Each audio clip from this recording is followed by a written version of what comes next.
My fellow citizens, good night. I have never had the privilege to speak to you before in an address on my own behalf. Over the past week, a series of events has taken place which have now caused me to come to the national community on important emerging matters.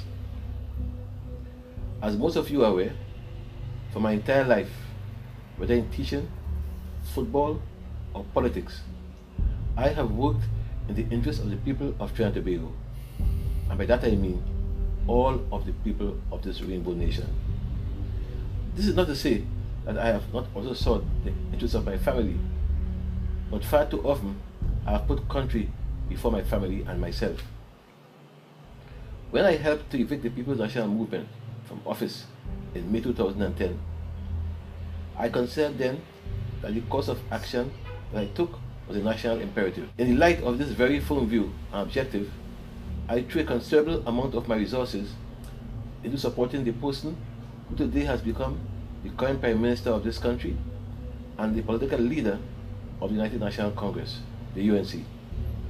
I shall disclose the precise source of those resources at another time. As the saying goes, not tonight.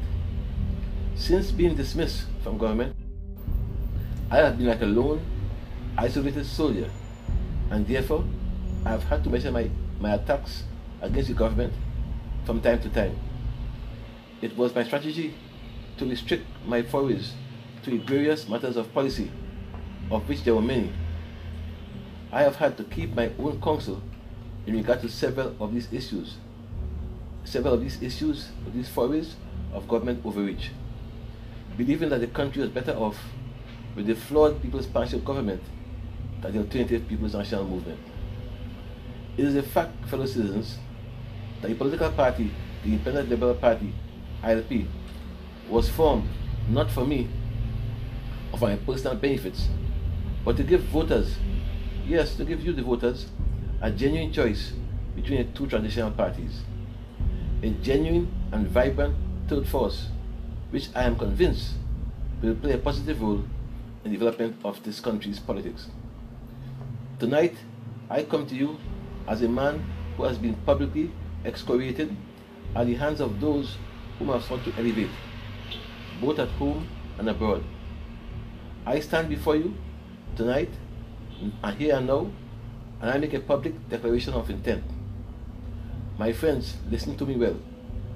With my own eyes and understanding, I have witnessed and felt personally the treachery of this government towards my constituents in Chaguanas West, towards a segment of the population, especially in the East-West corridor, who unwaveringly supported them at the polls, and generally towards this country. Even my brothers and sisters who toiled the Caroni fields for over 100 years have been betrayed by this government. I have, in these circumstances, decided that I will no longer keep secrets for them, who now seek to actively destroy the country in which I live.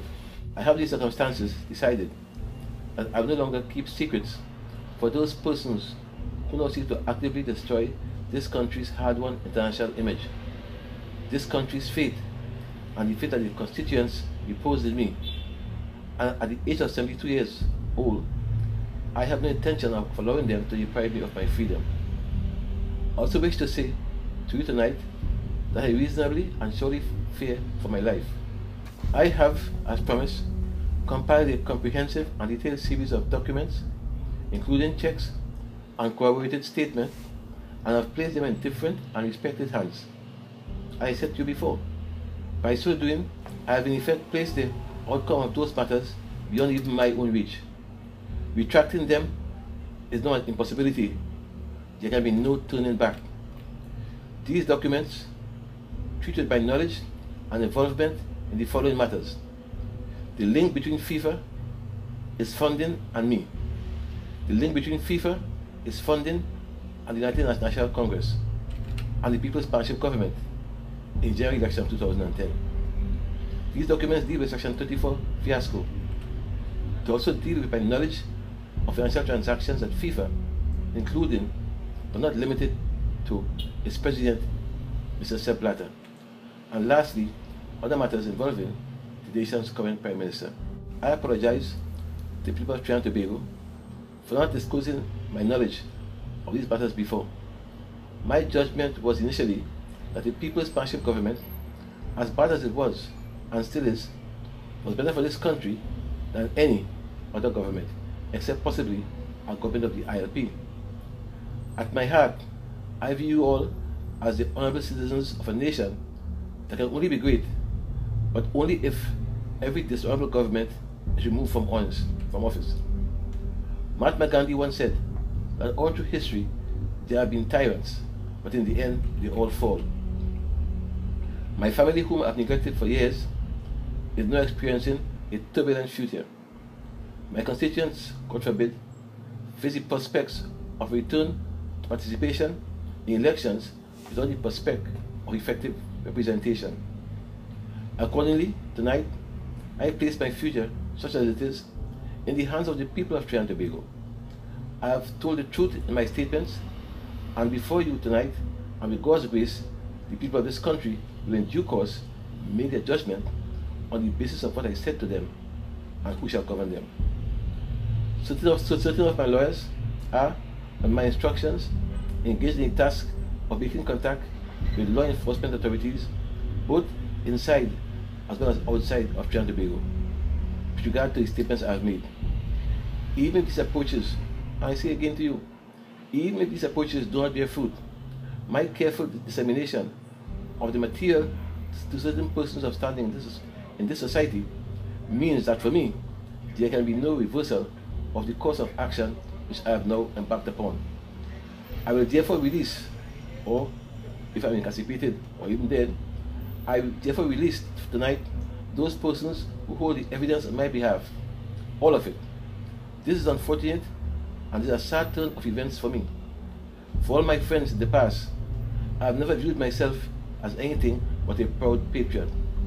I have suffered derision, indignity, and ridicule, and I have kept my mouth shut. Even in the face of taunts, so to speak, I have kept quiet, fearing that this day might come. I will do so no more. I ask that you pray for me, but more so for my family and for this country at this difficult time. Good night, and God bless the people of Trinidad and Tobago.